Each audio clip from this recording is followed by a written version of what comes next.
Good morning students.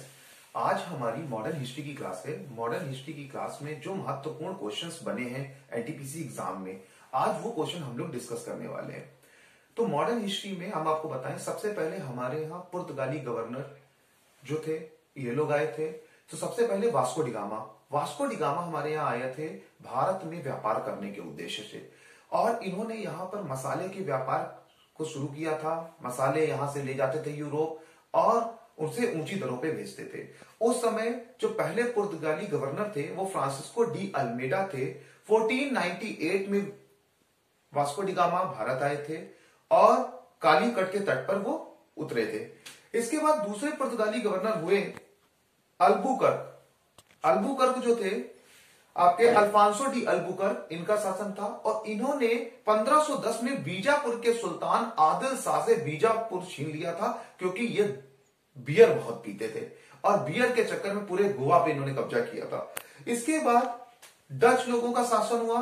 Dutch लोगों की Dutch east India company स्थापित हुई हमारे भारत में। वो भी व्यापार के पर्पज से आए थे और उनकी कंपनी का नाम था Vereenigde Oost Indische company. Vereenigde Oost Indische company establish की गई थी। इसके बाद हम बच्चों बात करें, अंग्रेज लोग आए। 1600 में ब्रिटिश ईस्ट इंडिया कंपनी की स्थापना की गई थी और सबसे पहले इन्होंने ईस्ट इंडिया कंपनी जो लगाई आपकी मुसलीपट्टनम में लगाई थी, आंध्र प्रदेश। उसके बाद सूरत में इन्होंने ब्रिटिश ईस्ट इंडिया कंपनी की स्थापना की थी। फ्रेंच लोग आए, कोलबर्ट थे उस समय मिनिस्टर, जिन्होंने यहां पर कंपनी लगाई, द कंपनी के दस इंडस ओरिएंटले नाम की एक कंपनी थी जो फ्रेंच लोगों ने हमारे देश में लगाई थी। उसके बाद बच्चों हम बात करते हैं, जब अंग्रेजों ने हमारे भारतीयों पे जुर्म सहे, अंग्रेज भारतीयों के साथ बुरा बर्ताव करते थे और कहते हैं कि बुरा बर्ताव सहन करने की भी एक सीमा होती है, और वो जब सीमा पूरी हो जाती है तो स्टूडेंट्स वो क्या क्रांति का रूप धारण कर लेती है। और क्रांति जो हमारे देश में पहली क्रांति हुई, आज हम उस पर डिस्कस करेंगे बच्चों। 1857 के दिन जो मंजर था हमारे देश का, अंग्रेजी हुकूमत भारतीयों पर मारती थी, पीटती थी, उन्हें बिना किसी कारण के जेलों में बंद किया जाता था। इसी दास्ता को लेकर के एक क्रांति की चिंगारी हमारे देश में लग गई थी और कहते हैं साहब, जब चिंगारी लग जाती है तो आग का रूप धारण करने में देर नहीं लगाती है। हमारे वीर सैनिक मंगल पांडे, जो कि हमारे पूर्वज भी हैं, जिन्होंने सेना में रहते हुए भी जब अंग्रेजी हुकूमत ने कहा कि आपको गाय की चर्बी युक्त कारतूस दांत से काटनी पड़ेगी, तो मंगल पांडे जैसे वीर सैनिक ने क्या सोचा और अपने साथियों से क्या कहा, बच्चों मैं आपसे आज डिस्कस करूंगा। हमारे हिंदू समाज में गाय को माता माना जाता है और मां की चर्बी यानी मां की खाल को मुंह में लगाया जाए, यह कहां का न्याय बच्चों। मंगल पांडे को यह नहीं भाया और हमारे मंगल पांडे ने अपने सैनिकों से, जो हिंदू सैनिक थे, उनसे बात की कि क्या मां की चर्बी मुख में लगाई जाएगी।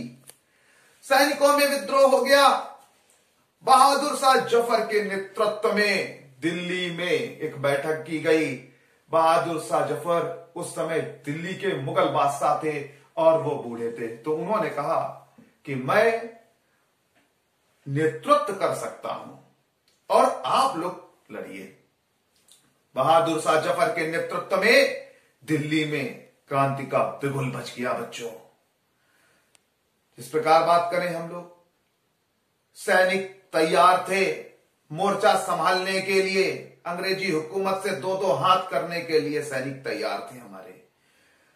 दिल्ली से बहादुर शाह जफर, लखनऊ से बेगम हजरत महल, कानपुर से नाना साहब, झांसी से रानी लक्ष्मीबाई जैसी वीरांगना ने हंसते हंसते प्राण लुटा दिए बच्चों। आजादी इतनी आसानी से नहीं मिली है बच्चों। मैं कुछ पंक्तियां रखूंगा आपके सामने।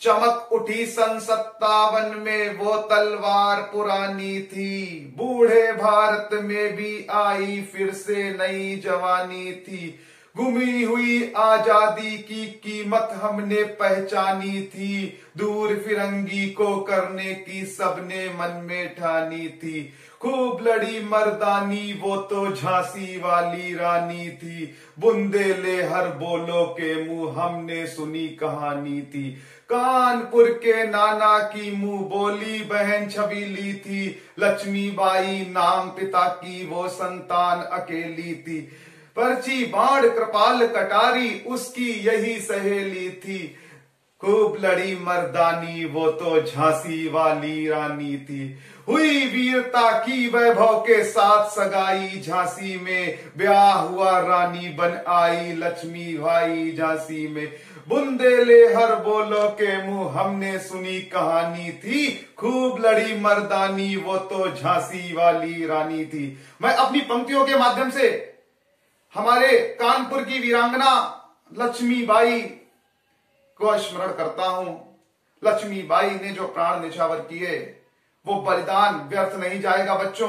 हमें आज के दिन शपथ लेनी चाहिए कि जो हमारे पूर्वज बलिदान करके गए उस आजादी को हम पहचाने रखें। बच्चों मैं बताऊं, बरेली से खान बहादुर खान, फैजाबाद से मौलवी अहमदुल्ला और जगदीशपुर से कुंवर सिंह, इन वीर लोगों ने क्रांति का बिगुल बजा दिया था और क्रांति हुई। लेकिन कहते हैं बच्चों, कोई भी क्रांति हो रही तो एकजुटता होनी चाहिए। आपके सूर्या सर अपने बच्चों से कहते हैं एकजुट रहो, हम सब एक टीम में काम कर रहे हैं। क्यों कहते हैं? इसलिए कहते हैं क्योंकि संगठन में शक्ति होती है। हम अपने बच्चों से भी कहते हैं जब पढ़ाते हैं कि बच्चों हम सब एक हैं, एक ही परिवार के लोग हैं। क्यों? क्योंकि सूर्या सर जानते हैं कि अगर अलग अलग हो गए तो फिर कोई बाहरी ताकत आएगी जो हमारे देश में शासन कर जाएगी। और मैं ठहरा एक अध्यापक और आप मेरे बच्चे, तो गुरु और शिष्य का रिश्ता तो एक परिवार को बनाता है। आपको पता है पुराने समय में भी विश्वामित्र के प्रिय शिष्य भगवान श्री राम एक परिवार की तरह थे, विश्वामित्र उनके परिवार का एक अभिन्न अंग थे। तो उसी प्रकार हमारे बच्चों, हम आपके साथ कहते हैं जितने भी आपके दोस्त हैं सब हम सब एक हैं, एक ही परिवार के लोग हैं। तो उसके बाद ये जो क्रांति हुई इससे अंग्रेजी हुकूमत की कहते हैं ना बच्चों जड़ें हिल गई थी। जान गए थे क्या कि एक दिन ऐसा आएगा कि भारतीय लोग हमें इस भारत से उखाड़ फेंकेंगे। तो बच्चों आज के हमने इस वीडियो में सारी चीजें देखी कि क्या है, कैसे क्रांति हुई, स्टार्टिंग कहां से हुई। तो हम अपने नेक्स्ट वीडियो में बच्चों और बढ़िया जो हमारे साथ बेस्ट हो सकता है वो हम आपके लिए करेंगे। आप लोग हमारे चैनल लेट्स क्रैक इट को लाइक करें, शेयर करें, सब्सक्राइब करें। जय हिंद, जय भारत।